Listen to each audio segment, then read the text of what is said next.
Dahil sa bantang posibleng hatake ng China ang BRP Sierra Madre, Miguel Malvar tila ay dineploy na sa Ayungin Shoal. Habang naglalayag nga, pinasabog ng Philippine Navy warship ang kanyang kanyon. Parang binabalaan na ang China. Sige nga, hatakin nyo yan kung gusto nyong pakainin namin kayo ng bala. Pero mas maganda nga siguro kung yung vertical launching system yung pinasabog. Paniguradong pira-piraso yung barko ng China. Sa ngayon, puro pananakot lang daw ang Chinese.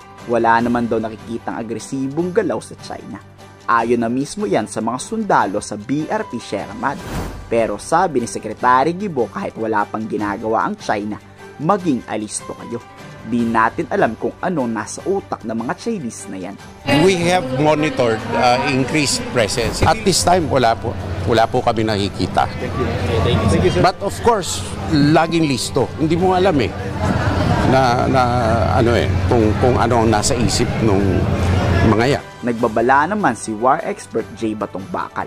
May posibilidad na hindi nananakot ang China, kundi gagawin talaga nila na akyatin at hatakin ang BRP Sierra Madre.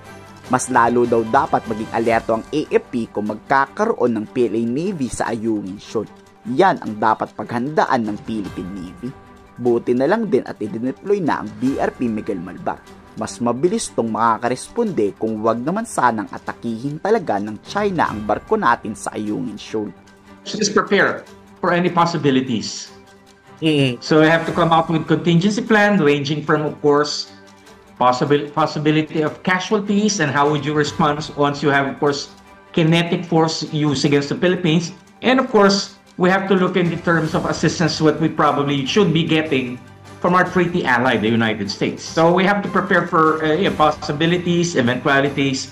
And again, the point is we want to defend our territory. Then we have to look at the prospect that somebody would have to pay the price. Gaya ng sabi kanina ng Philippine Navy, may nakalatag na plano ang Armed Forces of the Philippines kung atakihin yan ng China. Sana lang talaga ay handa sila. Kundi kawawa ang Pilipinong unang mapuputukan dyan. Already rules of engagements and contingency plans in place for any eventuality. Kasama doon yung mga ganong gagawin ng kabilang side. Pinapatupad na security plan doon sa paligid ng Sierra Madre. Ang unang-una dito ay hindi natin palalapitin, that's one. And secondly, without going to the details, we do have contingency plans on whatever happens, and it will always be based on sa pinaka seryoso or worst case scenario, if I may say it.